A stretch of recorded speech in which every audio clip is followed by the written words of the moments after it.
Hello, everybody. Welcome to the DOVECOTE. It is November 4th, 2024. It is 7:02 p.m. EST. I think I said it in the wrong order. You're watching the DOVECOTE, episode 47, with Jacqueline Swampert from Moonshot Pods and Unwise Girls and Last Fashion Pro Wrestling and various other things. Jacqueline, do you want to introduce yourself in any ways that I have not already introduced you? Hi, I'm Jacqueline. My pronoun is Jacqueline Swampert specifically. Pronouns she and her, you know the deal. Yeah, that's right. Unwise Girls, Last Fashion Pro Wrestling. Well, that's weird to say out loud in a public forum. And Dead Teen House Party, the Slasher Show that's coming back soon. Other stuff too. I probably do other things that I'm forgetting about now. Yeah, that's me. Hell yeah. Glad to have you back. I think it's been, I don't know, I haven't looked. It's been a couple episodes. It's been, you were probably one of the first ones, I think, on the show. It's been like 30 episodes, I think. Yeah, that feels about right. How does it feel? Actually, hang on. Let me bring in Intriro, the interview bird, first. Whoa. There we go. How does it feel to be back? It feels good. I always love to stop in and talk about some TTRPG news with my dear friend. It's always good to hop on and talk to you. We've been doing a lot of that lately, for various reasons. Yeah. Do you want to talk about? I guess we should probably start with talking about. Sorry. Do you want to talk about Last Bastion Pro Wrestling? Because I feel like that's a thing that's relevant to both of us. And is kind of ongoing. Yeah, sure. Last Bastion Pro Wrestling is a recently announced, and by recently I mean like a week ago, a little bit less than a week ago.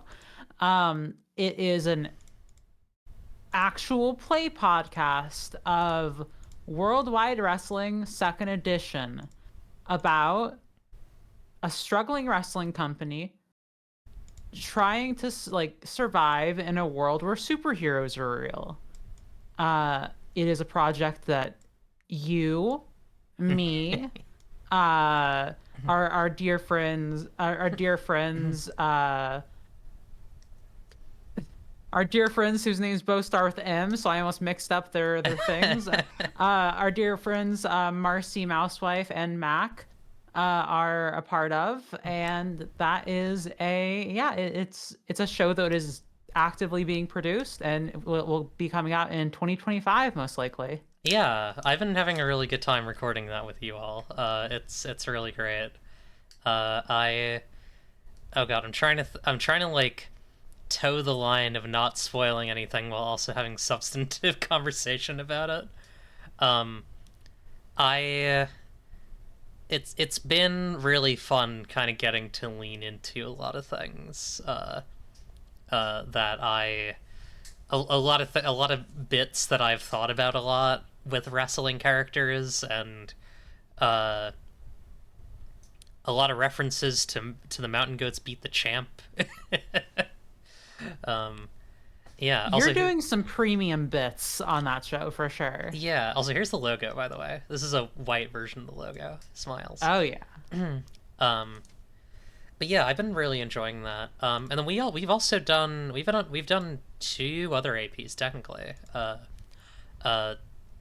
Pathways Unnatural, which unfortunately has not been fully uploaded at this point. And It's Up to You Really Files, which was fun. Yeah. Chavo Guerrero build. See, I'm not leaning into. Should I say which songs I'm leaning into for Last Bastion? Yes. Okay. There's a pair of songs that I think about a lot, which is I think it's Animal Mask, or wait, Animal. Is it called Animal Mask? Yeah, that sounds right. Yeah, Animal Mask and Unmasked are 2 songs that I think about as kind of a 2-part trans allegory, and I kind of dip in and out of those a little bit with some of the stuff that I've done. Um, but yeah, it's fun. I love to play wrestling with my friends. I love to play wrestling with my friends, and I'm really excited for people to eventually get to hear that. Yeah. Um, honestly, you and I have most of the tabletop stuff that we've done at this point has been on air. I guess there was the Sapphic World playtest way back in the day, which was really fun. Yeah, that was a lot of that was baby Sapphic World, which was really cool to play. We've played what Fellowship together. Oh yeah. We've played some Masks together one time, Oh I fuck yeah, think. we did. I forgot. Yeah. We, but you're right that we have a lot of our a lot of the TTRPGs we've played together have been on. Oh, here's one that we played together. We played Tendencies We together did. We played for a minute. we played like 2 minutes of Tendencies as play by post. I love play by post because it always that's how it either goes like that or it goes for 10 years. Yeah, it's really kind of a 50-50 depending on where the energy is. Uh and you accept that. I've had so many that failed. I've had so many that have been like really life-changing, so it's Yeah. good. It's always good to try. Even if you're a fail, even if we were failures, yeah. Yeah. Uh, I earnestly think like I mean a lot of like what I've thought about and done for Sapphic World comes from like wanting a game that is like really good uh for play by post, wanting a game that is like reflective of some of the priorities and vibes that I've found in like fantasy smut play by post for the most part. Oh, for Um, sure. and so I see a lot of value in it. I think it's a really good part of game. Yeah, yeah, absolutely. Yeah. I I have a lot of very fond play by post memories. Did a very fun game of Kingdom once that I think Ooh. of very fondly in play by post. Kingdom's cool. Yeah, We Kingdom is cool. Kingdom is very cool, and you might see more of games like it in somewhere if you look around really carefully. If you're looking for secrets, you might find them. If you're looking for secrets in this episode, tune your dial to 46.3 and stare at the screen cross-eyed, and you'll see it. Um, Hmm. but I'd love to hear. I guess I don't know how much. I feel like we probably talked about this last time, but like, how much design have you kind of like fucked around with in terms of TTRPG stuff? Well, design wise, I've been doing a lot of things that I can't talk Oh, about that's right right. now. Yes. Um, but I am enjoying doing that design work. I'm enjoying being in the early stages of design work, and it's fun. Yeah. um, I've basically been working on one project, and occasionally it's one of those projects where occasionally I split off from it and think I this is inspiring me to write down ideas for other things. And that's how I know that it's going well or that I'm still like flowing through it, if that makes sense. Yeah. That does make a lot of sense. Um, Uh, yeah. I'll. I'm gonna vague. I think I can vague enough. You're one of the things that you're working on is a Forged in the Dark game. Yeah, yeah, it is. Yes. How are you finding that engine in terms of like game design? I love Forged in the Dark. I think that it is incredibly elegant. I also think that it is not like a one size fits all thing, right? But I find that it is also very easy to toy around with in ways that I appreciate. Like I think that it is very easy to look at like baseline Blades in the Dark ass Blades in the Dark stuff and just start like tearing away at it, or you know, like adding systems, adding procedures and whatnot. I think that it plays nice with how my brain works, I guess. And also it there have been some like recent Forged in the Dark, I guess like some recent Forged in the Dark things that have happened that have really been like inspiring me. Yeah, I guess there's technically fucking there's new Blades in the Dark stuff. I haven't looked at that. But I know it's not necessarily related to what you're saying. In Oh, terms of it is. oh, okay, it is. Gotcha. It is. I Blades in the Dark deep cuts Hmm. is uh it's getting the brain going. Hell yeah. I have not read that. Tell me, as if you'd like to. I'd love to hear like how you're finding that. So I'm finding it very well. It's right here on my computer. It's located. I Yeah, I've located it. I am finding it to be an incredibly like a good step in a lot of cool directions.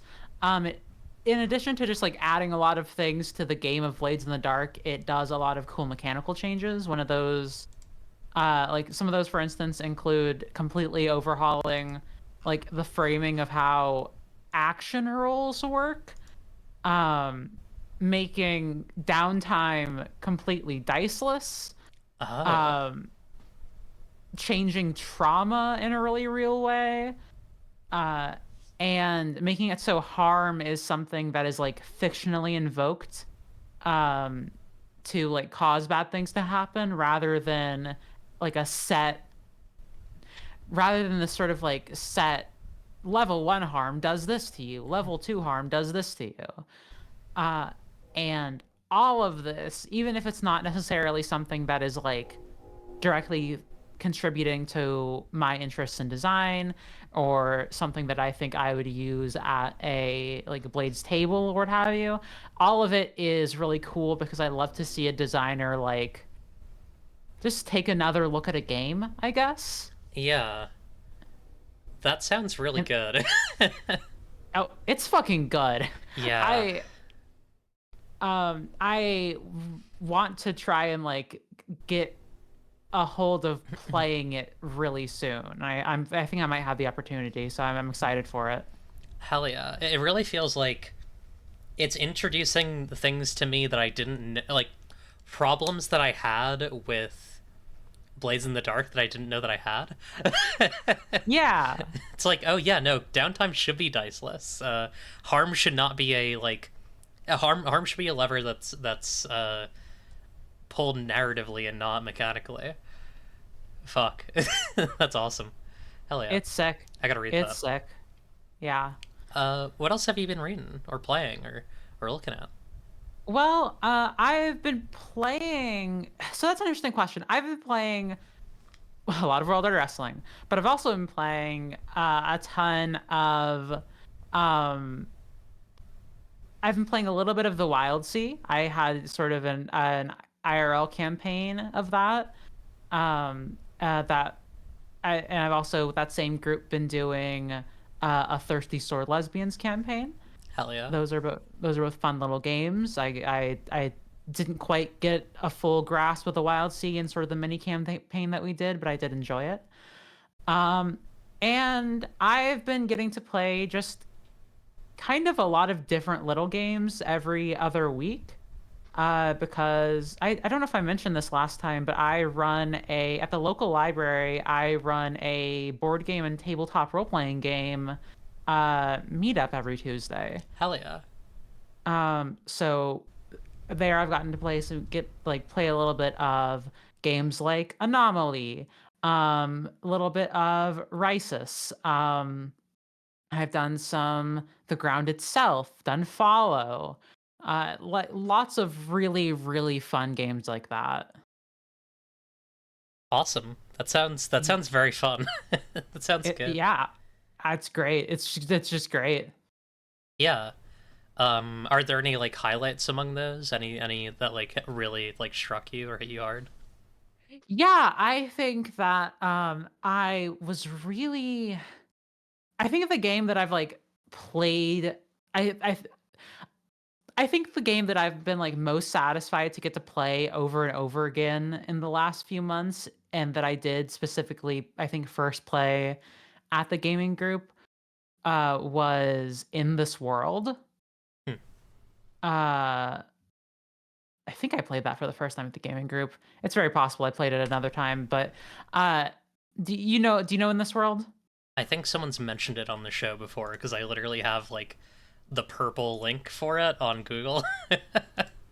Sure, I'll give the pitch on it really quickly. Yeah, go ahead. It's basically just like you take any concept in the world that is real, and then you and your friends just quickly imagine a bunch of like what if instead of schools being something that you like went to from a K through 12 or whatever, you instead went to school you instead started going to school at the age of 18 and never stopped or something like that. Hmm. Um, you take a spin on an idea and try to imagine what that world would be like. And it's really quick, easy. It's really good for people who've never played RPGs before.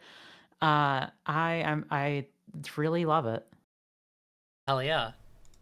Also, I just gave you a stream of the thing. I just realized I hadn't done that. Um, Oh, thank you.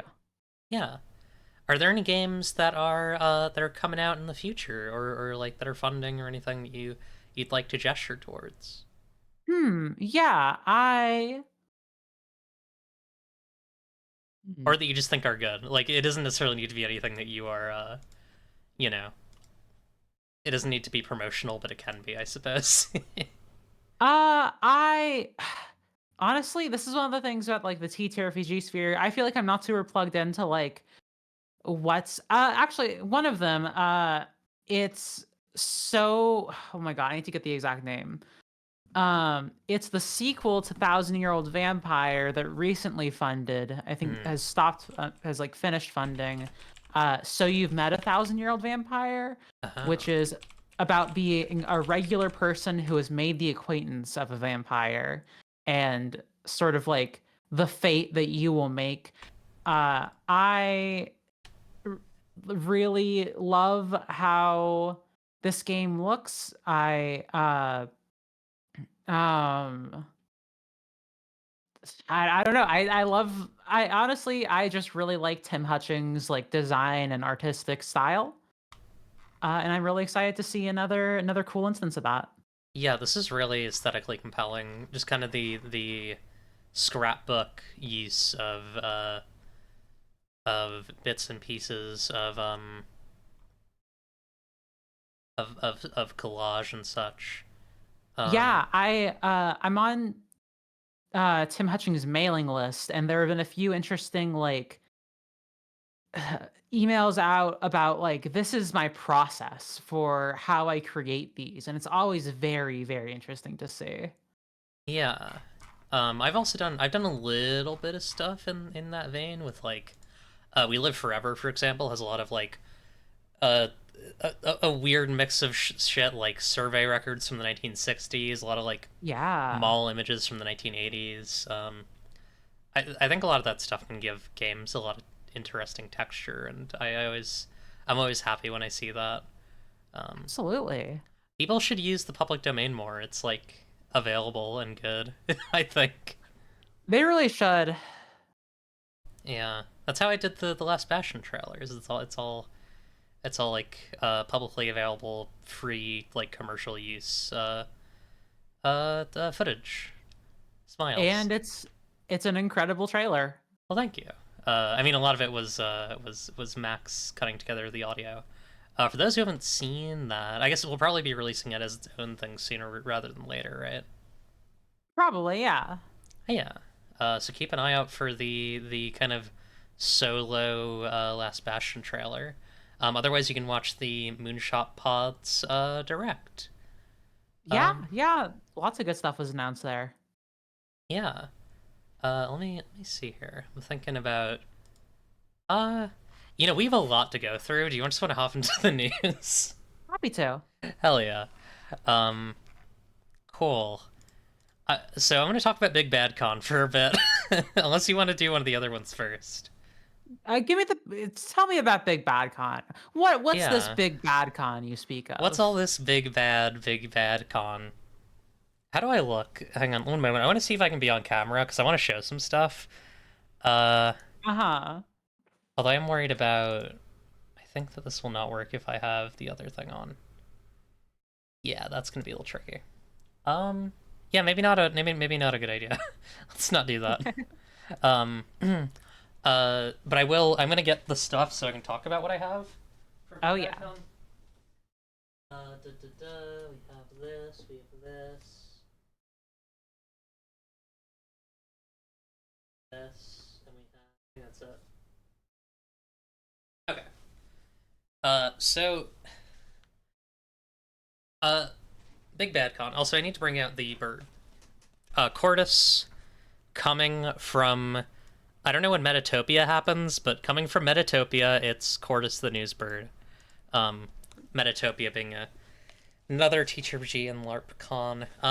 So I, on a whim, decided, hey, this con that I've heard good things about that I haven't been to, is doing like a scholarship thing. And I was like, I'm gonna apply for that, and then I got it, and then Sick. there was a boycott, that I covered for weeks and weeks, on this show, and I'm very glad that things kind of worked out with the boycott, because it meant that I was able to go and feel comfortable and happy and safe about going, mostly safe. But I guess I should probably talk about that side of it now because I think it is notable. I think I definitely like. It's interesting having seen a lot. Like, I feel like there were kind of like three camps with regards to the boycott, which was like the Zionist, like, oh, this boycott fucking sucks side, the anti-Zionist, like, we are actively doing the boycott, fuck you, and then the also was that bits? What was that? There was some sort of noise just happened. Yeah, I don't know what happened there. It did bits sound, but it didn't. What? Okay, if you gave something, thank you, but I'm not sure. I'm not sure. Uh, but yeah, like, and then I feel like there were some people who were like, "This is a safe place for me, and I'm worried about losing it," and like, that's a perspective that like people who I respect quite a bit had. And it's one that I like kind of understand, but I also, um, I'm not sure. I'm not sure what that was, but it's also yeah, it didn't show up on the stream, but it's one that I also think is like kind of kind of missing the point and kind of flipping the script a bit, where it's like, oh, this con is so great, so we should not like let's not stir the pot too much, right? Hmm. Um, and I kind of feel like after being there and seeing like how great the con is, I almost feel the opposite, which is like I fundamentally think that everybody should feel as comfortable as possible being at a convention like this, and if there is a thing that is making people feel uncomfortable, if there is a thing that is making people feel censored, especially people of color, I think that it is like essential that that the work is done to like mitigate that so that everybody can enjoy it.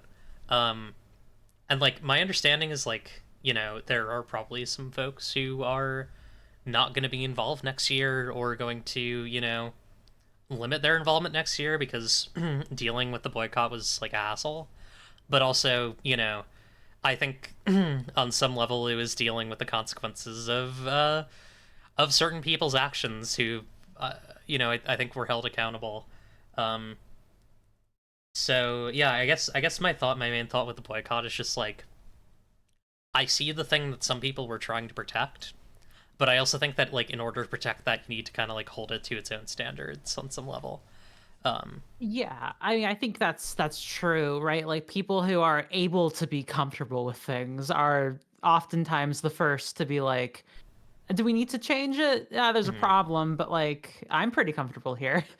Uh, and I actively fighting against that urge and like organizing against it is really key.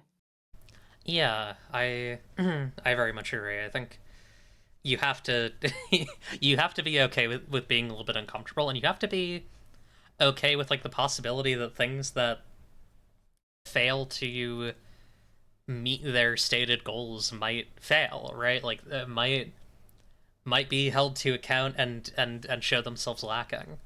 Um, Yeah. like there is a quality to like progress on some level does occasionally mean uh tearing down what was there and rebuilding. Um, and I hope that the folks who do Big Bad Con are able to keep doing it, and I hope that they're able to make some serious changes with the uh with the year. Um, it is really interesting. So there was this woman, I think on like day two, like day, it might have been Saturday. Um, actually, hang on, I can get an exact on that. But yeah, one of the days there was this woman who was I actually don't know if they were a woman. But this person who was sitting opposite the registration desk and waving like two gay little two gay little Israel flags, like Oh, almost sure. mistakable for nothing. Like it was really hard to tell what they actually were. Um, yeah, seems like it was the 26th. Yeah, that would be Saturday. Um, so people were like, "Hey, maybe we should ask this person. Can y'all ask this person to leave?" And the con was like, "This person has threatened to escalate if we ask her to leave, so we're not going to ask her to leave." And it's like, doesn't that make it more imperative that you ask her to leave if she threatened to escalate?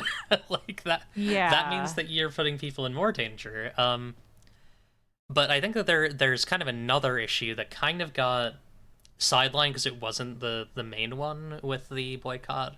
But I do think is important to bring up now, which is like the con does not have its own security. It's basically just like, yeah, if something goes wrong, we'll call the cops, essentially. Um, and I think fundamentally that's like not an effective way of running a con. Um, and I think for next year they should really think about how they could have some sort of on-premise security to like remove people like that because um, you know I don't I don't even want to get too into like does this person have the right to be here and do this thing because I think that's like a I think it's missing the point when it's so obvious that this person was like trying to be a bit of a threat. Um, Yeah. and I think that like it would have been good if they had security that could just be like, hey, you threatened to escalate if we remove you. We're going to remove you before you do that. Because it was like, I don't think this person would have done anything, but no one knows, right? Um, Yeah. And like escalating can look like a lot of things. It could mean like bringing suit or something, mhm. right? Like suing big bad con. But if you're like an institution that's committed to like a certain ethic, then that might be something you need to prepare for. It's uh yeah, or it's difficult. Yeah, right. It's Yeah, interesting. and also like would they have allowed a person to wave a straight pride flag opposite registration? Would they have allowed Aha. someone to wave a Confederate flag opposite registration? Right. Right. Yeah. It gets really. I mean, it doesn't get messy. It's actually very clear, which is like there are flags that represent like colonial and heteronormative powers, and like maybe you shouldn't let people wave those around at your opposite your convention registration stand. Um, and I think Yeah, Israel is one of absolutely. them. Even though it is, Uh-huh. even though it is recognized as a country, it is like it's a colonial state. It's a fucking settler apartheid state. Um, Yeah. but yeah, that's kind of my thoughts on that end of it. And then the con itself, to be more positive, I had a really good time. I met a lot of people who I knew from their work. I met a lot of people who somehow knew me. Uh, Sometimes there was crossover between that, which I was constantly fucking baffled by. Like, I met Kavada, who made songs for the Dusk, and Kavada was like, "Hey, oh, I know you. I've skimmed through Sapphic World," and I was like, "What the fuck?" um, but yeah, I guess kind of my overarching thought is just like it's cool when you are able to knowing someone as a friend or as an acquaintance. I think is a lot better than knowing someone as like an inspiration or kind of an untouchable person. Yeah. um and I don't even mean that from like an access perspective. Like I think that's kind of the cynical version, is like, oh, I'm able to be around this person who is really important, who can get me opportunities, etc., etc. um for me, especially because I just got a fucking job. By the way, for those who don't know, I got a job today. Um, for me, it's more about like, oh shit, like this is I can fully understand like the series of things that make this person tick and make like the things that I know about this work true. And I would always rather have that because I think it's like more fulfilling on like a human level, you know?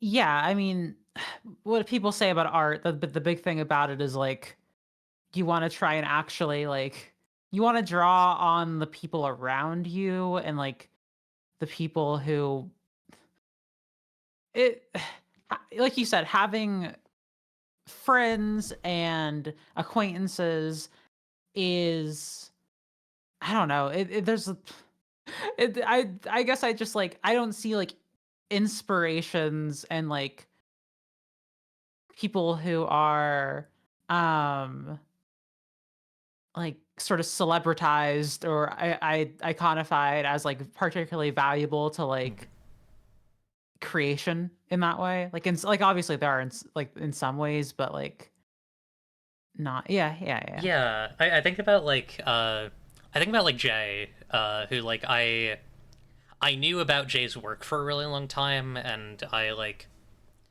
was constantly like on some level trying to make Sapphic World like a little bit Wanderhome-esque, right?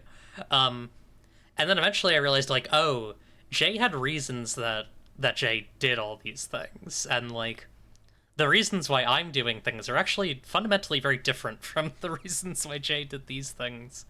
Uh, and maybe I should do my own thing.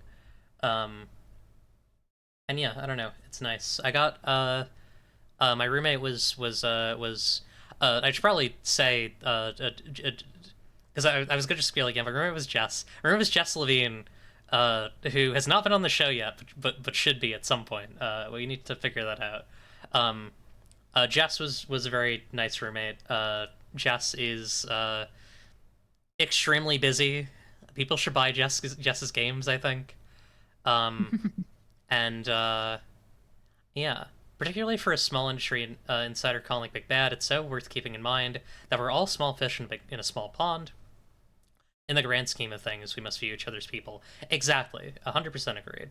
Also, Mossy was there. I got to hang out with Mossy quite a bit. I had dinner. I had dinner. Yeah, dinner twice with Mossy. Uh, I got to see my old friend of like 10 fucking years, Pat Gem, uh, which was crazy. I got to see my similarly old friend of many years, Riley Rethal, which was awesome.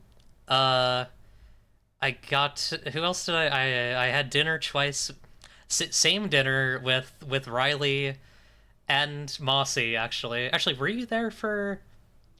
Wait, Mossy, were you there for that last dinner with Austin and Kavada and Devon?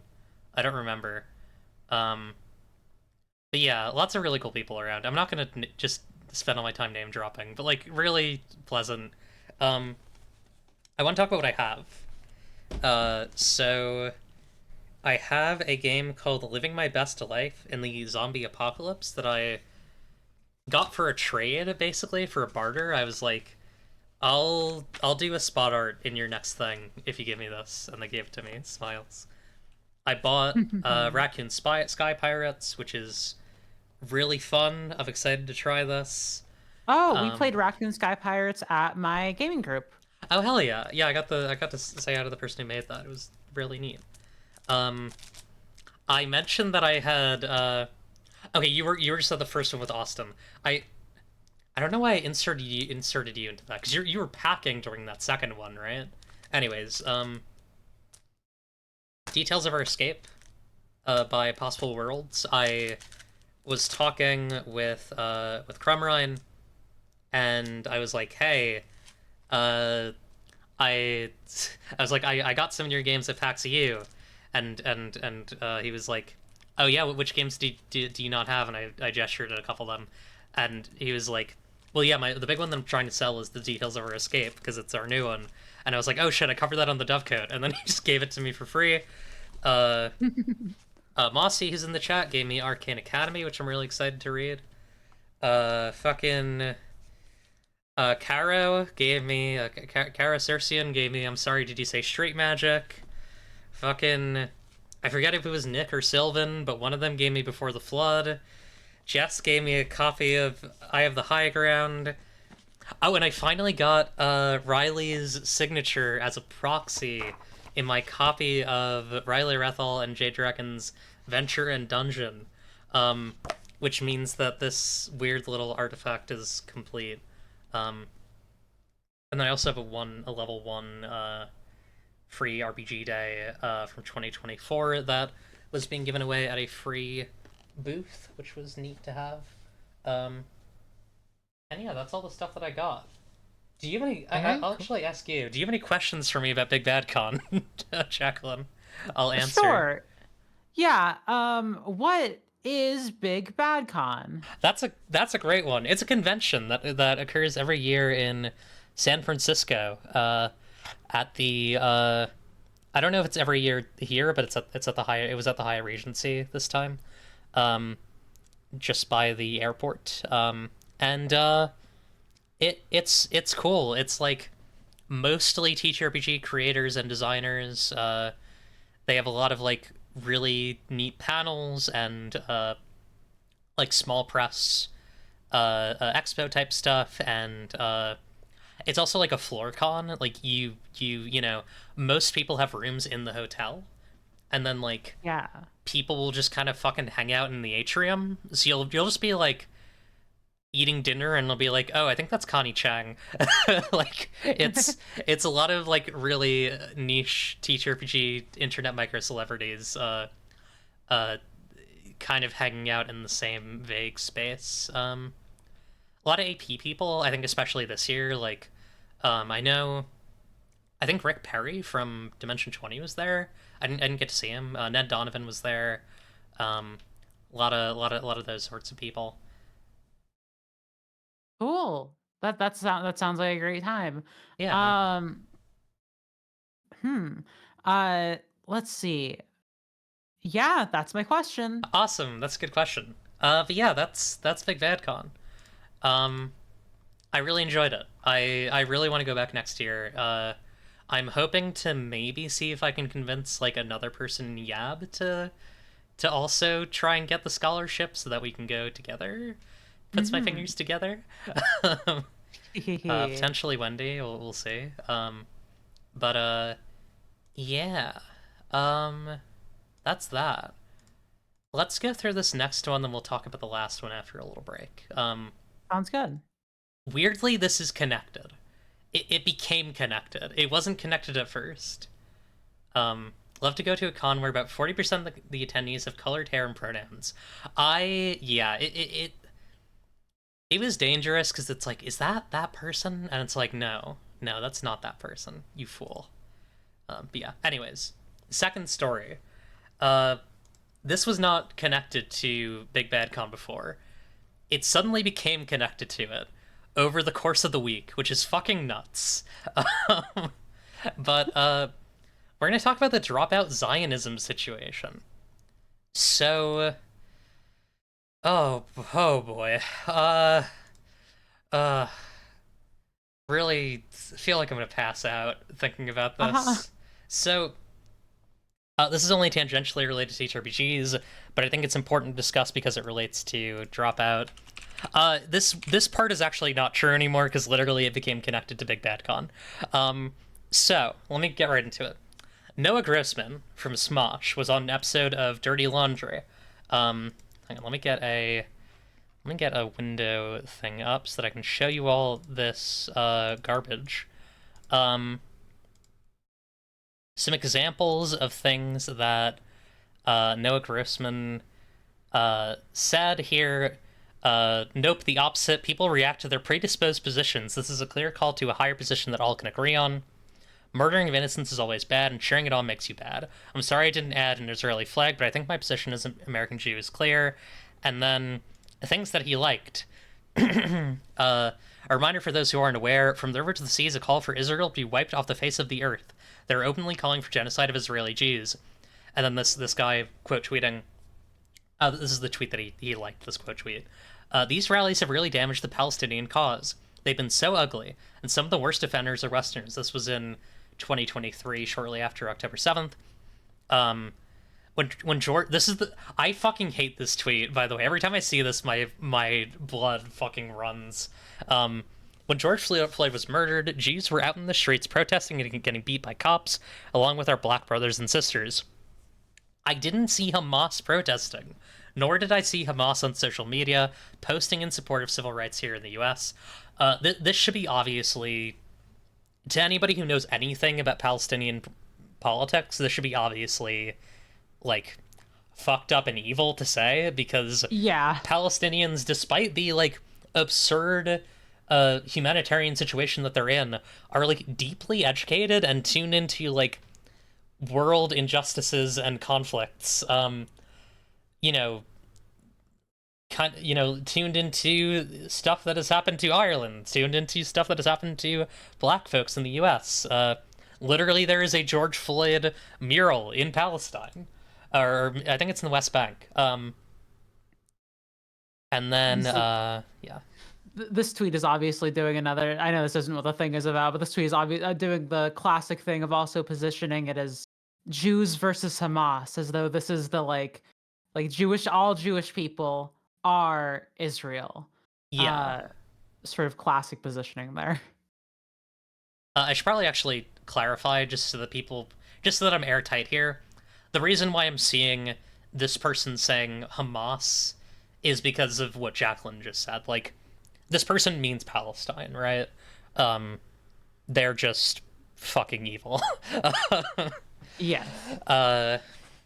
Another thing that he liked. I don't like Twitter anymore, and I'm happy to nuke my account if need be, so I might as well go down in a flame of glory. So here goes. The more I read about the history of the Israel-Palestine conflict, the more sympathetic I become to Israel. Ignore the religious element. In the early 20th century, it was a bog-standard ethnic conflict. Serbs versus Kosovars, but in the Middle East. If we apply that analogy, sorry to tell you, but the Arabs were the Serbs. Just...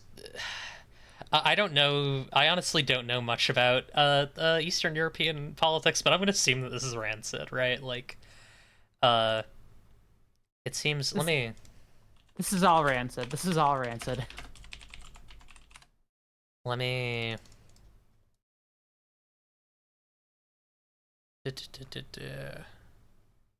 Kosovo and Serbia.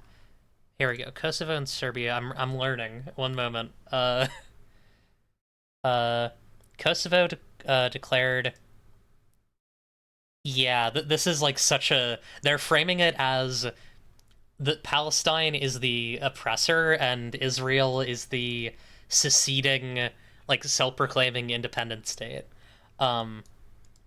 which is crazy because, you know, if you know anything about the history of Israel, it's just like not true on its face, right? Dropout for a long while didn't acknowledge the large amount of criticism of the choice. People were unsubscribing. I personally stopped watching Misfits and Magic Season 2 because this decision kind of bummed me out.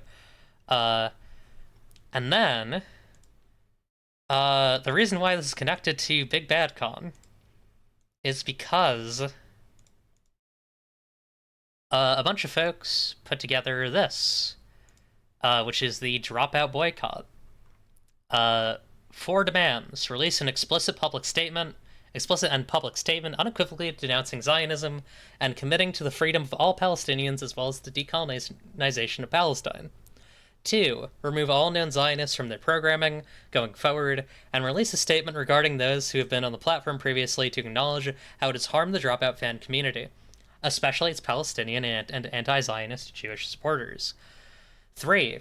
Refuse to work with Zionists in every capacity possible regarding Dropout's production and release going forward, and provide more transparency when and why Zionists may be involved in production and release.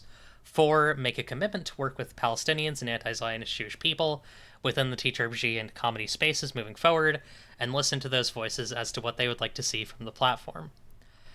And then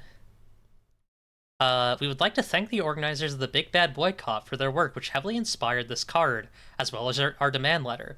Thank you for encouraging us to speak up against complacency in the face of Zionism, and expect better from the companies we've supported. Now, I'm not gonna say this like, I'm not gonna read anything that that is of this nature. I will say, I follow a lot of folks who are involved in the Big Bad Con boycott, on their on locked accounts, and I think this next thing that I'm going to show is fairly reflective of how many of those folks feel. I think that's a fair way of describing that, right? So this was from A Ghost of Ellie, who is a co-producer of Mayday Roleplay and does a bunch of other stuff. I think white creatives need to be more mindful of actively absorbing protest models from people of color and other marginalized people, as if the time, labor, and risk that was involved in the execution of those protests can be easily replicated. And no, I don't think credit is enough. There's very little equity in the way POCs and marginalized folks get to protest, and while the intention may be good, you're robbing hard work, others sacrificed in order to make such a form of protest possible and effective based on the situation that was presented. And yeah, let me get to the end of this and we can talk about the boycott, because I have a lot of thoughts about it. Yeah. So just today, Dropout released a response. I'm going to read through all of this because I think it's important. Because I think every paragraph here is fucking rich in a lot of ways, and I don't mean that in a bad way necessarily. It's just, there's a lot of Easter eggs and details here. We've seen people saying that Dropout is platforming Zionists recently, and we feel it is important to respond. Where Dropout stands is here. Israel is committing genocide against Palestine, and the people of Palestine deserve to be free and safe. To our knowledge, no individual who has appeared on Dropout has openly identified as a Zionist. Several of those accused have expressed to us their support for a free Palestine. We believe in granting grace for people to become informed and grow, and that views espoused by someone in the past do not always reflect the ones they hold today. If there are individuals who perpetuate speech and actions that go against Dropout's values, they will not be invited back. There are representatives in government who hold the power to stop funding and arming Israel's genocide against Palestinians. There are advocacy groups and charities working towards a ceasefire and saving Palestinian lives. We ask that everyone focus their energy where it can make the most meaningful difference towards ending the genocide. On top of bombardment, the death toll and atrocities in Gaza compound, every minute as supplies, aid, and food are denied by the Israeli government. Gaza compound. Yeah, Israeli government. Every minute of delay means more lives and countless futures shattered. We are donating $25,000 to the Palestinian Children's Relief Fund immediately, bringing our total donations to over $200,000, and are planning another Dimension 20 Minis fundraiser early next year to benefit a Palestine-focused charity. We encourage everyone to look into what you can give and to reach out to your representatives in government to demand a ceasefire immediately. It is easy to feel hopeless, But every day more people are educating themselves and joining the coalition dedicated to ending the genocide and the occupation. The people of Palestine have not given up hope despite everything, so neither can we. Hopefully there's a ceasefire soon and the process of healing and rebuilding can begin. Let's do everything we can to bring about the day when the people of Palestine will be free and safe and prosperous. Additional resources. So, yeah, uh, let's. There's a lot here. There's a lot to Yeah. think about. Um, do we want to talk about the boycott first? It's interesting. Well, the boycott and the response definitely are very heavily sort of like interlocked with each They're other in a lot connected. of Yeah, ways. that's true. Um, I think that like, yeah, I mean, we can just start with the boycott. It's the first thing in the notes. Yeah, my immediate thought when I read this was like, and I when I read this, I thought this, and then after reading the thoughts by folks who were involved in the big bad boycott, my thought was just, wow, this is really trying to. It's really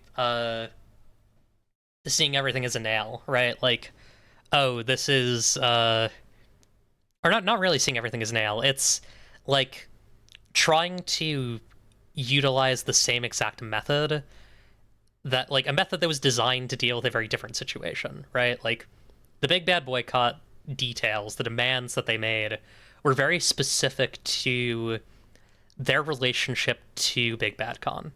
Um, Yes. and the knowledge that like Big Bad Con would listen to these demands in a specific way and would be able to act on them. Um, and I think that the from what I've seen, it does strike me that like the dropout boycott was definitely made by folks who are younger, um, or maybe have less experience dealing with stuff like this. But it really feels like they kind of took a template. They basically like took a boycott that was made by people who were like directly and personally aggrieved and like were seeing a thing that they were actively participants in being taken or not taken over, but like being swayed by an ideology, and they used it as a template for a boycott about a company that they didn't like doing something that they didn't like, right? Uh-huh.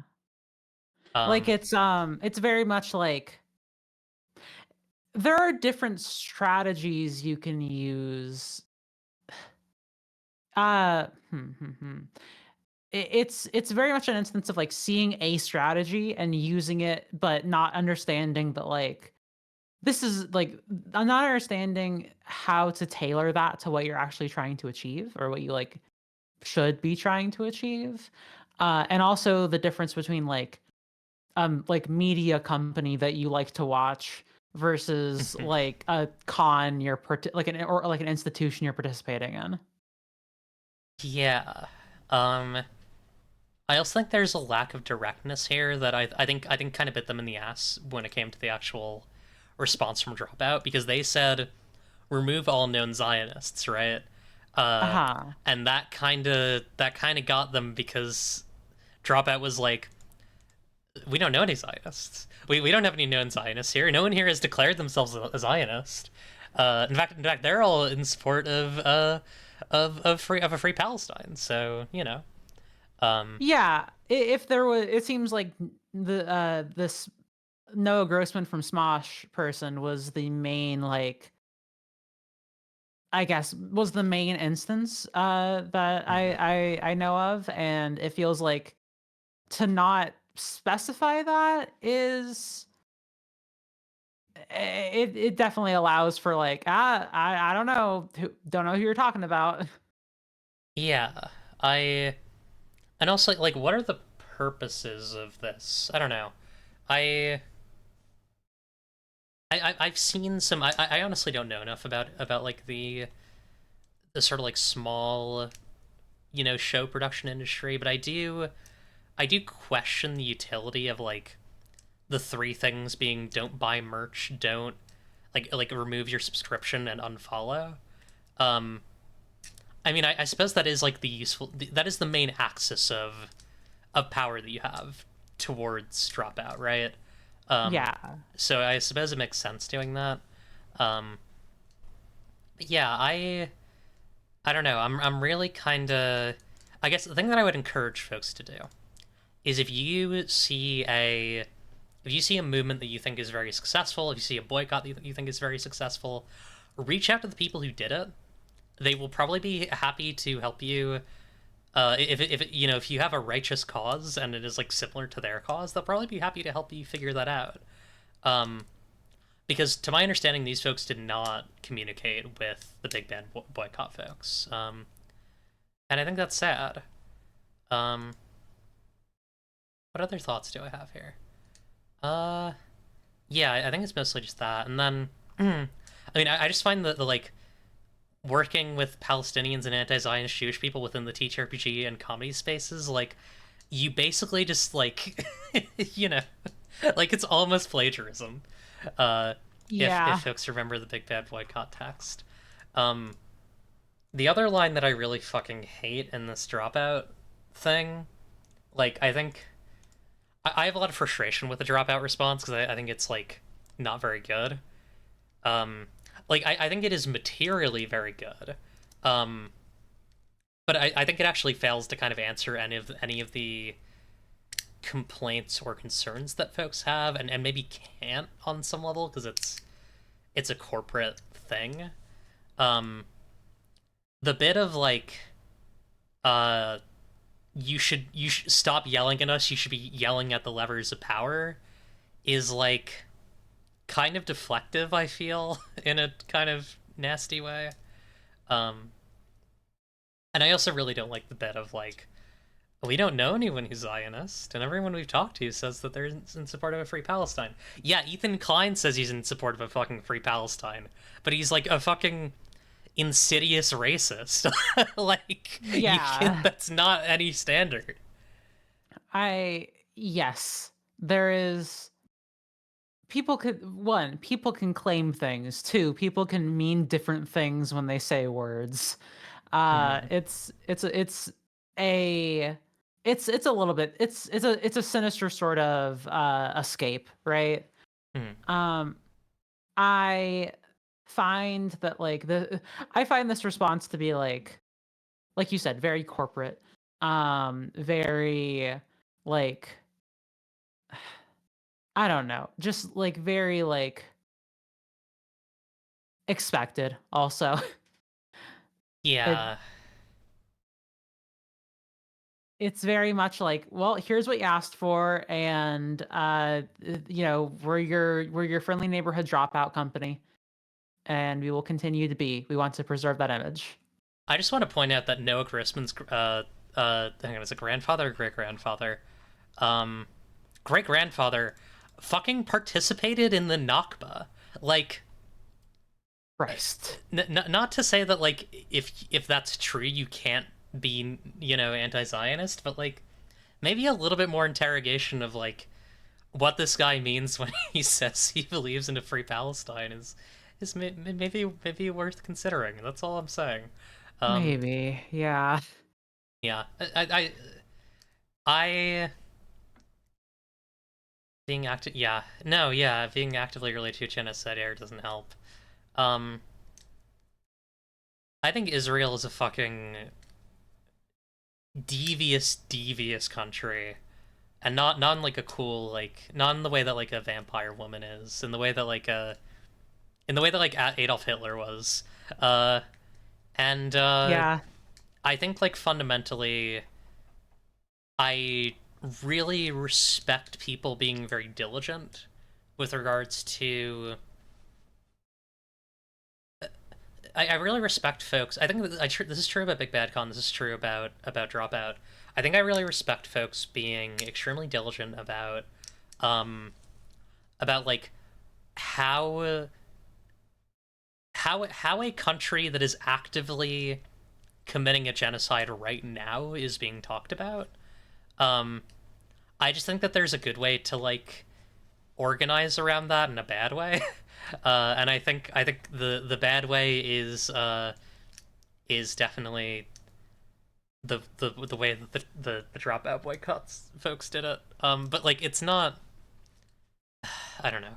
It's really messy. Like it's not terrible. Like I don't think the thing they did is terrible, right? I just think like they did not think it through that much, and I think that like the response from dropout, uh, I think they've let dropout get away with the barest minimum here, um, by basically only saying shit and then spending some money, um, and not making any meaningful changes about who they put on their shows, how they decide to put people on their shows. Uh, you know, it's it's it's it's a mess basically. Yeah, it's a matter of strategy, right? It's a Mhm. matter of like not considering strategy and like not considering the fact that like this could be something that is impactful and successful and could work in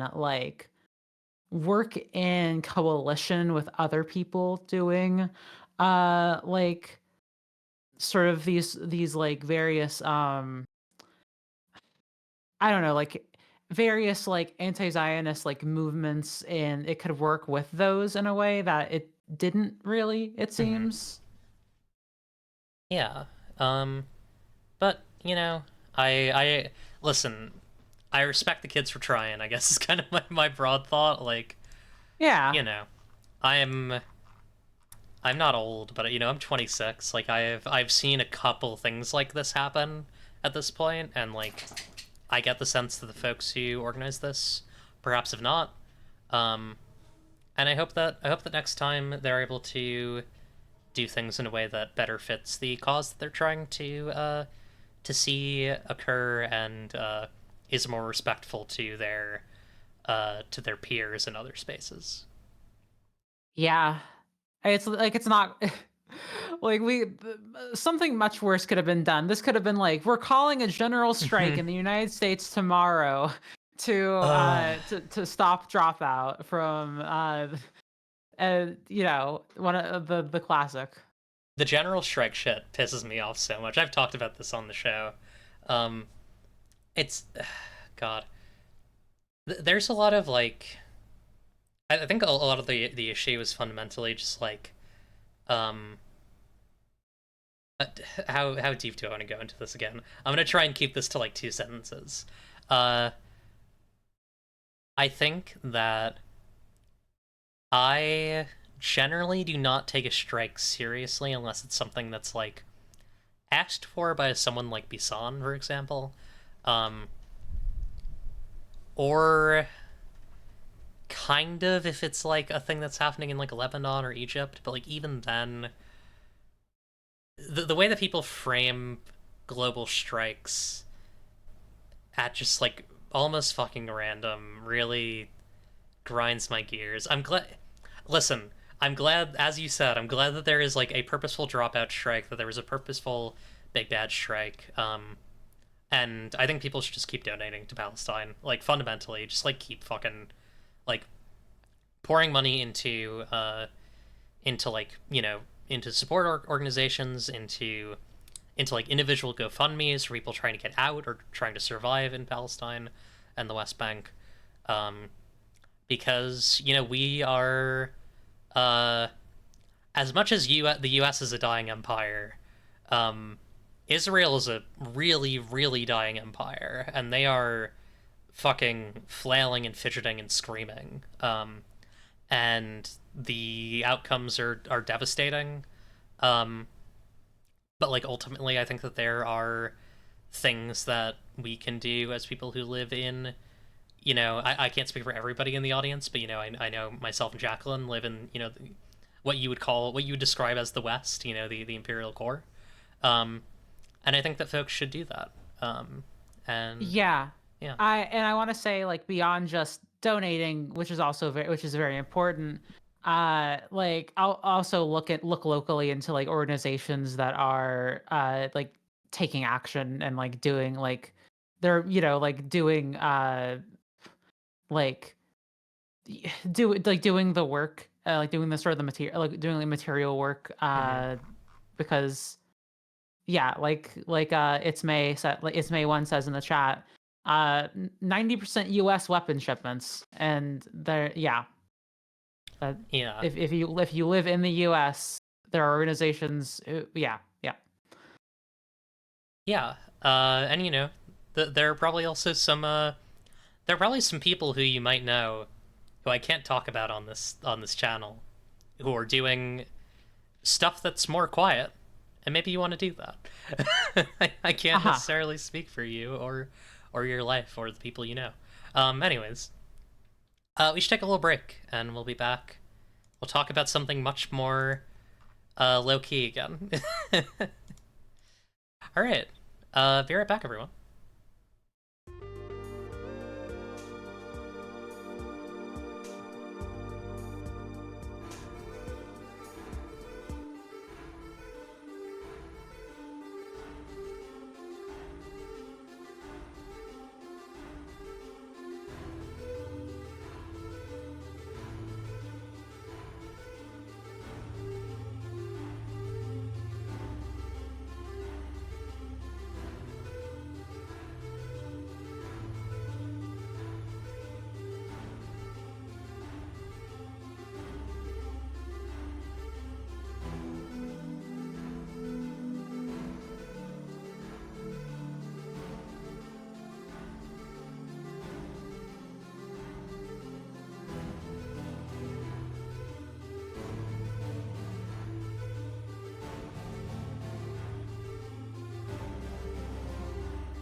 Hello, everybody.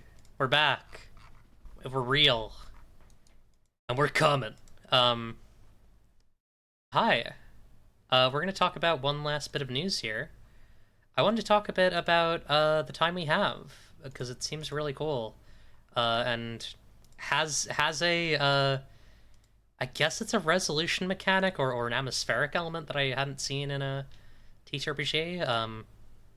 So the time we have is a game where you're two brothers, two siblings who are on either sides of a door.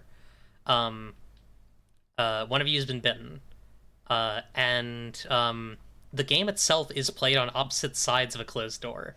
So you like Oh. literally physically separate yourselves from each other via a door. Literally, like the two players icon here is really funny. Um, but yeah, it seems really interesting. A lot of really cool guest writers and artists and such. Oh god, how do I look at this visual but up close? It's really small is the problem. uh who do I know here? I know Vidia. I know Caro. Dylan I know Raul Volpato, who's done some really cool pixel art. Um and I think they had some cool stretch goal people that I wanted to highlight. Um Am I wrong? I feel like there were additional. Oh, yeah, Samantha Lay's involved, which is neat. Um, who does a bunch of like the like TTRPG news type stuff. But it is currently funding. It's at like 12,000 to 15,000. You should get it. It seems cool. It looks like one of the stretch goal people is Felix Isaacs, who I believe wrote The Wild Sea. Oh hell yeah, Uh, yeah. yeah, this looks sick. I love any RPG that can incorporate sort of like a LARP style physicality to it. Yeah, God, I want to play more LARPs. I gotta get into LARPs. Got to get into LARPs. I've been considering it heavily personally. I know a lot of LARP heads. I know. I Am I gonna see Jax Romana at PAX U again? I hope so. Sometimes I meet people, and then it turns out that they're like extremely important LARP people, and I just like made friends. I just like made friendships with them. Uh, Yeah, Jax Romana is one of those people who makes like a ton of LARPs that are played at fucking everywhere. Um, and we were just at a fucking house party, and she complimented my horns, and then we started talking about Sapphic World, and it was great. Um, oh, incredible. yeah. Uh, but yeah, this looks cool. Also, it's made by Elliot Davis from Table Talk, so yeah, neat stuff. That's all I wanted to say. Check this out. It seems cool. It's got the Eclipse stamp of approval. Um, oh yeah, I guess kind of news related to the Dovecote show. Um, so I'm just gonna go through this quickly because it's not really news. It wasn't in the agenda, but I do want to talk about it. So, has anyone heard the awards? The The awards. TTRPG award show, the awards. Um, so this is a tweet from Gigantic Spider, who's hosting the awards or who's the coordinator for the awards 2024. The awards is finally back to reveal the 20 winners of this third annual Indie TTRPG Awards show, joining our illustrious honorees from 2022 and 2023. Join me and most of this year's judging panel as we reveal, in no particular order, the 20 best submissions of the year. And this year we are honored to be hosted by Darling Demon Eclipse on her Twitch channel on Friday, November 15th at 7 p.m. EST. Tune in to see some of the coolest, weirdest, most TTRPG stuff you can possibly imagine. Um, Woohoo! so yeah, I'm going to be Yay! hosting the awards on November 15th. That is not Friday the 8th, but Friday the 15th, and you'll be able to see it fucking live. Uh, it'll be awesome. Yeah, very cool. I want to thank Aaron Lim, who kind of helped me swing that thing. Aaron was at Big Bad Con and was like, "Hey, this is the person who's coordinating the awards. They said they need someone to like host the thing. Last year was plus one XP, And I was like, yeah, sure. So it's gonna go from +1 XP, this like fucking massive distribution and publishing platform, to little only, and I'm very very flattered by that. But That's incredible. yeah, I'm very excited about that. Yes, sorry, just going back, Talk at the Table is fantastic. I was on Talk at the Table for something, and they also just have very good episodes on a lot of games. If you've thought about a game that's like come out in the last couple of years, there's probably an episode for it on Talk at the Table. But yeah, so keep an eye out for that. I don't have many details about like what that'll look like yet. Um, but it should be very cool. Um, you want to look at some fucking emails? Oh yeah. Oh yeah, baby. Why do you think I'm here if not for emails? Okay. Let's see. What do we got? We have one email. Um, I'm taking more. Please send your emails to darlingdemoneclipse@gmail.com. We will answer them. We will talk about them. You can also send questions in the chat, and we will talk about them and answer them. Anything about Big Bad Con or TTRPGs or Last Bastion Pro Wrestling, Moonshot Pods. What else? Dropout TV, Dimension 20, The Time We Have, Talk. What's the name of that show? Talk of Top the of the Table. table? Yeah, any of those. Um, okay. So a question from VIP question asker, aka Skivity Bop and Dada, aka Goblin, who's making a triumphant return. Thank you for the VIP questions. Um, which is, had a shower thought. Minecraft is an OSR video game. Hear me out. It has simplified character creation process, parentheses, nothing. Character progression is accomplished through only items and acquired knowledge. There is no structured story, but there are plot hooks, parentheses, generated structures, etc. The reason why I am sharing this, I forgot, but like you could study Minecraft's shortcomings and exemplary qualities to improve writing OSR things. Or you could like jack off to Enderman Yali, I don't care, it's your life. Enderman Huh. Yali. Oh, in OSR. Sorry, that's probably what I should be thinking about. Yeah, OSR, Um, which is old school yeah. revival for folks who don't know. That's a teacher RPG movement defined by rules not rulings and a bunch of other kind of like pithy little phrases. You mind if I make a really small local plug, really kind of local Yes, plug, really please quick? do. Speaking of OSR, I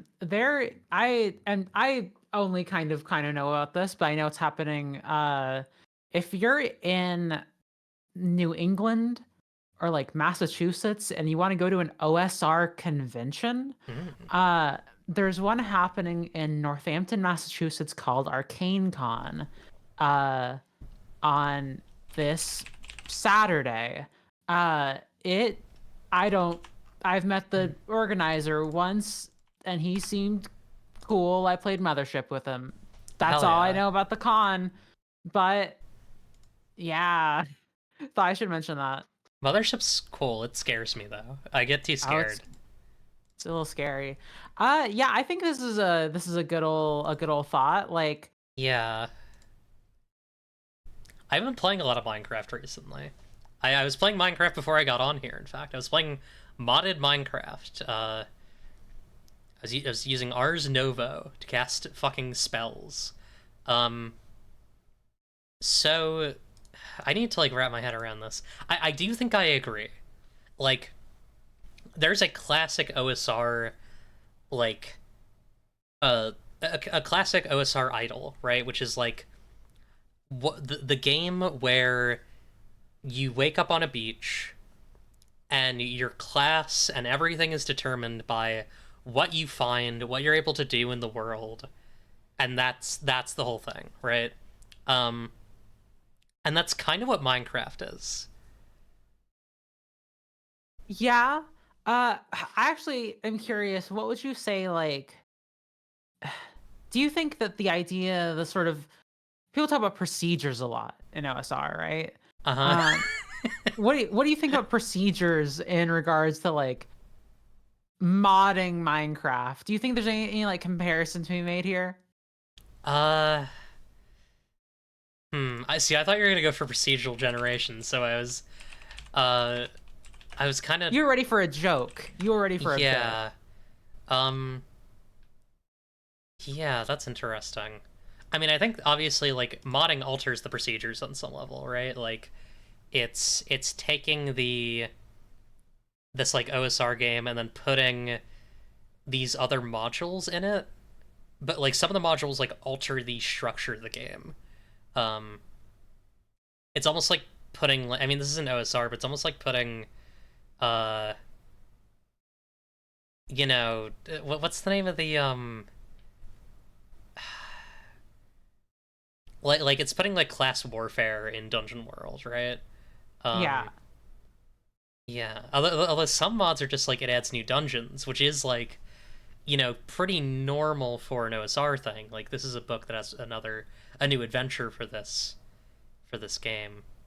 Oh, for sure. And I would also say with regards to Minecraft, like something people talk about a lot with OSR is the idea that like oftentimes these are the kinds of games where you want to like avoid combat, think of clever solutions, right? Right. Minecraft is definitely that kind of game to me. Like I hate fighting a little monster in Minecraft. I think it's awful. I try my best to avoid any sort of combat or like little zombie or sort of skeleton guy. I hate that kind of thing. And I feel like that's sort of the same spirit to like an OSR game, and I feel like more OSR games should let you select difficulty settings, which is why I recommend uh dot dungeon. It's just like Minecraft. Yeah, Dot Dungeon's cool. I need to play Dot Dungeon. Oh, fuck. Nope, not Dungeons of Blood and Dream Wiki, which is a great game, by the way. You should play that. Uh, but here we go. Dot Dungeon by Snow. I would love to. I want to get Snow on the show. That would be awesome. But yeah. I do agree. I think RPG should have. I think TTRPG should have difficulty modes like in Minecraft, where you can have like no enemies or whatever. Oh yeah. Um, Now I see a question in chat as well. Before we go to another question, there was Oh, this sorry, yeah. attached to the email, which is really fucking cute. Thank you, goblins, with the Z. Uh, this is kind of fucking awesome. This is incredible. Me when I'm Sonic the Hedgehog, and also I'm fucking boobed out. This is like extremely gender affirming. Thank you so much, goblins. Really like this. Thank you. Hit it up in the Dovecote.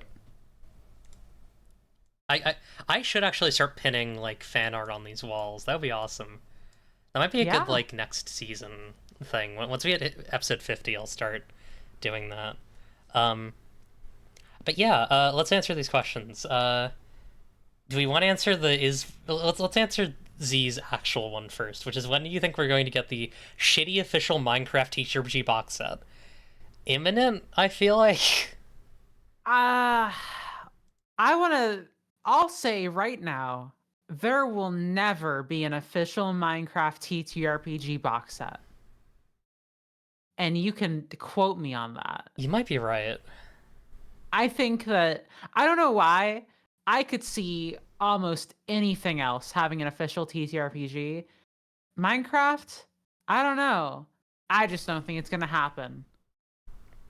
They should get Caleb Zane Hewitt on that. Because Caleb Zane Hewitt writes children's Minecraft books, and also made Triangle Agency with Haunted Table. We've had Caleb on the show. We've talked about this. I think I think that shouldn't happen because I don't think there should be a Minecraft RPG. Yeah, because then you'd be wrong. Because then I'd be wrong. And then the people could go back and look at the episode 47 of the Devcode and say Jacqueline was wrong here. I don't know. It'd be kind of cool, I guess. Maybe they'd let you have like a mechanic for placing blocks. I once did a Minecraft Isekai one-shot in D&D. That's fucking awesome. I played as an Enderman in Interstitial Our Hearts Intertwined with my friends Melody, Marcy, and Mars, the Triple M. And it was fucking awesome. It was epic. But yeah, question from It May. Is Minecraft an immersive sim? Uh, No. Probably not. Fundamentally, No, I'd yeah. say. Well, okay, I think that if you download the Ars Novo mod, which is a spell casting mod, I think it has immersive sim-esque qualities because you're gonna find yourself solving distinct problems, discrete little problems by not discrete, but distinct little problems by making entire whole ass spells, and I think that's beautiful. I think that's an immersive sim. We all thought there shouldn't be a Minecraft movie, and yet, interesting. That is a good point. Maybe like you roll dice and however many numbers come up is how many blocks you can place. Yeah, that is like me and Lilith have talked about this I think on this very show, which is like the thing about a Minecraft. The Minecraft TTRPG is gonna fucking haunt the DOVECOTE. It's worse than the waffles maple syrup thing. Um, but like the thing about Minecraft with a TTRPG with like making a TTRPG out of it, right? Is like you cannot be simulating the mechanics of Minecraft, right? Like that is so fucking dangerous. You cannot be doing that. You have to instead take the vibe. And what is the vibe of Minecraft? Who Sort of fucking like, knows? yeah, who knows? It's like a sorrowful, like, it's like it's like sorrowful, like solemn singularness, and also it's like building epic minecart and fighting cool dragon. Yeah. Uh Um, People should talk more about like rather than Minecraft making it into an RPG, using it as a medium for RPGs. yes, fuck yes. I've thought about this so fucking much. People, you don't need a virtual tabletop or what have you when you have Minecraft. Yeah, I've thought so much about this. It's really tricky because it's like the best game to do that with would unfortunately probably be something with like a grid, like grid combat. Although I don't know, you could probably do some sort of like PBTA thing. Um, Anyone want to play Sapphic World in Minecraft? Oh, sure. Yeah, I mean that's the thing is that like any game where I think you could hook up multiplayer Minecraft, get like a few friends in it, and just like run around and be like, this is what we encounter in this area. And then you're playing some sort of RPG at least. Yeah, that's really. There's something really interesting about like. I'm almost tempted to say like it's more interesting if you like use Minecraft's actual mechanics as the resolution system for some things. Like Oh, sure. you gotta fight zombies or something. Like like you lean into the fact that you're using Minecraft as the device, and you make a game around that fact instead of like trying to put something onto it. Um, but at that point, you've written a Minecraft TTRPG, so I've kind of set us in a bit of a loop here. Yeah. Um, I built 3D maps Maybe for games in Minecraft. Hell yeah, I love that. incredible. I have a question from Mossy in my Yeah. email. Um, I don't know if you're allowed to say anything about this, but what are your opinions on the result of the last few currently public episodes of Champs in the Making? Thank you, Mossy. I was on a lot of these. I will Eclipse share your opinions first on what happened in those episodes. I You don't listen. I don't listen to Champs in the Making. I'm so sorry. I I tried to, caught and it you. was too much. It was a little bit too much. All the very loud people screaming about Pokemon in your ears. Mm-hmm. That's fine. That's fine. That's just fine. Um, I want to say that I was fuck. Wait, let me check what the last one that came out was, just so I Okay. can make sure I could. Uh, This is just Roll cut a ah. promo. Oh yeah. Let's see. I've got my dice literally. Okay. Uh, okay. That is an 8. Can you mind putting me over real quick? Yeah, Uh, yeah, I'll put you over. Well, yeah, so I'm going to wow the audience with my opinion, which is I don't think that a single one of these motherfuckers understand what a good Pokemon is. I feel like they really just took like they took the soul and the spirit and all of that and shot it in the head by like just putting substandard Pokemon further and further, saying, look at this little guy. This little guy deserves to go forward. That's not how it works in the real world. Just because you're a little guy doesn't mean you can continue. I think that I'm the only person who really understands how Pokemon works and that everyone should listen to me. That makes a lot of sense. I'm glad that you didn't mention woke or anything like that. You should listen to my podcast where I'm all the Jacqueline Swampert experience, where I'm always talking about woke. Yeah, it's gotta be talked about. I thought that your episode with I can't I a couple people came to mind and I cannot be talking about. I, I'm not gonna bring up any of them. That's fair. Does anyone have any Oh other wait, questions? this is crazy. There's some episodes of Champs in the can that have some interesting results. Anyway, Oh. yeah, any what you were saying. We'll answer your questions, and they can be any. Uh, any questions about Minecraft, about Big Bad Con, about fucking the dropout, about any of it? Um, Uh in the meantime, do you mind if I give a recommendation? please do. God bless. I want to give a recommendation after you go and watch the awards on November 15th. Um, I would love it. That's November 15th, right? Yeah, November 15th, 7 I p.m. want you to tune in to Moonshot Ground Control after that. Is it okay if I talk about ground control? Yeah, please do. So ground control is a ground control Baltimore is a stream that we the Moonshot Podcast Network are doing. That is going to be it's our annual in-person event that we will be streaming for 24 hours across November 16th and 17th, playing games and raising money for hurricane relief in Appalachia.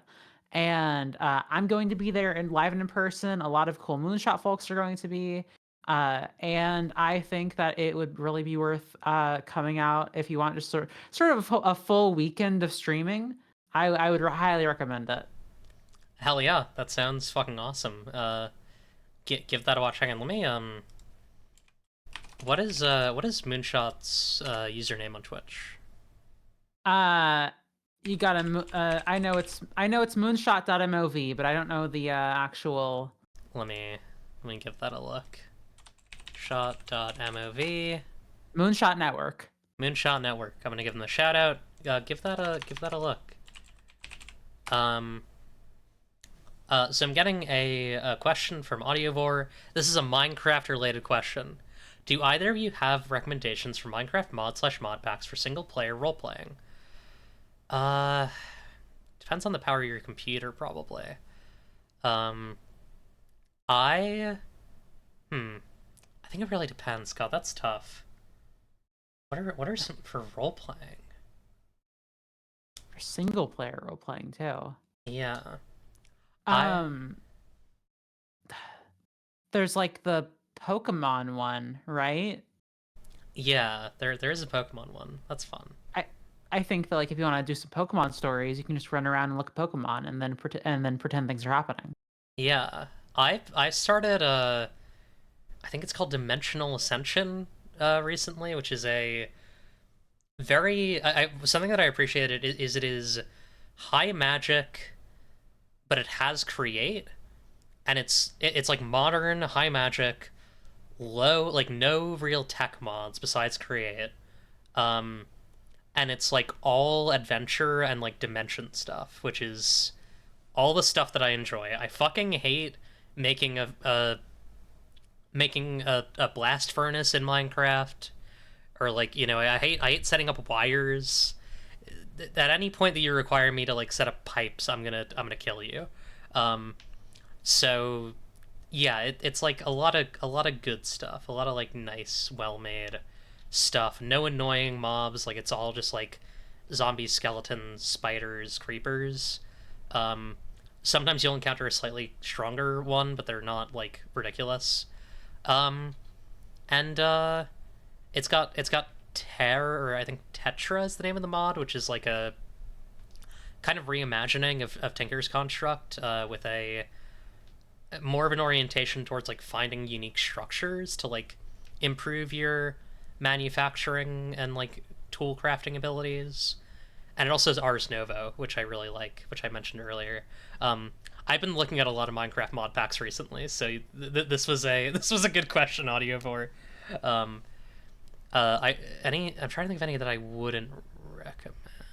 Actually, the one thing I'll say about Dimensional Ascension is that it is a questing mod, so if you don't like that sort of thing, you might want to look for something else. But I quite like questing. I think it's really good for how fucking dense these things can get. That you get like regular random rewards, and then also uh, like actual guidance on where you should be going, what you should be doing. Anyways, that's my tips. That's my advice. Take it or leave it. Uh, yeah. Is there a Minecraft mod that lets me talk to women in gay? You get the old No, one where you can talk to the mobs and it's like a dating sim and they're all sexy. I guess that can I be honest? Yeah. Never played a Minecraft mod. That's fucked up. I mean, it's good. Normal normal Minecraft is good. Normal Minecraft is fine. Like it's mods are fun for when you've played enough Minecraft and you really want to suffer. Uh Glad we share the same brain rot. Okay, good. Yeah, Mob. I remember Mob Talker.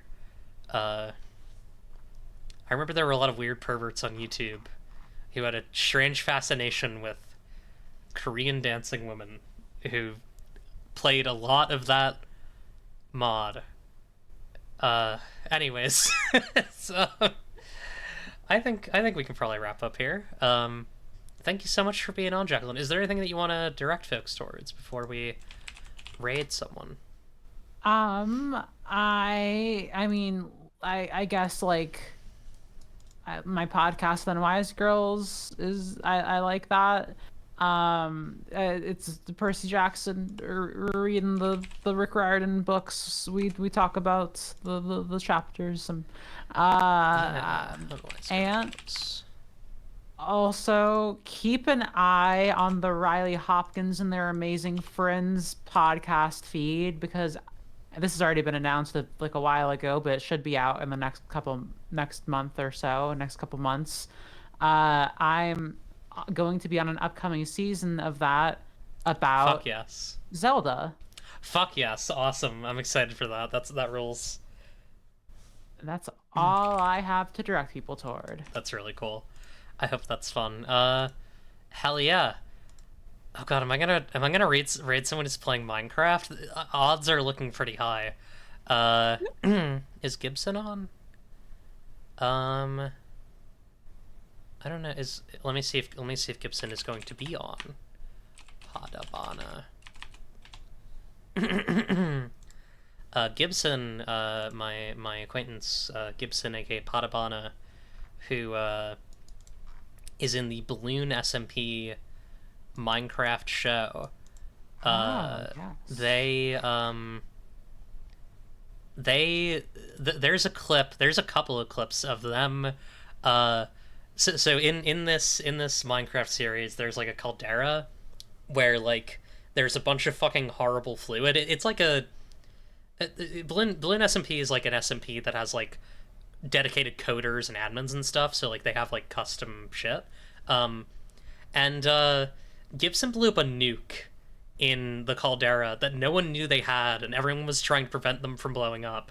After like I would say maybe 12 hours of trying to do so, and it was sick, and it permanently affected the world, made the sky red. Gibson is not live though, so frowns. Actually, I'm gonna raid Casey instead. Casey, who's streaming Guild Wars 2 and getting back into that. So go say hi to Casey, and take care, everyone. Thank you so much for watching. Bye. See you next week for... Who actually is next week? I think Lilith, right? Next week is the 11/4/11. Yeah, next week is more Lilith Fly with Leviathan. Also, later this week, me and Lilith are going to be doing more art stuff, more Thou Art Burning, more double commissions, so watch out for that, because we got to get her tickets to, plane tickets to PAX EU. Alright, bye everyone. Remember, if you don't like what you see, you can change it. It's up to you, really. Goodbye, good luck, and have fun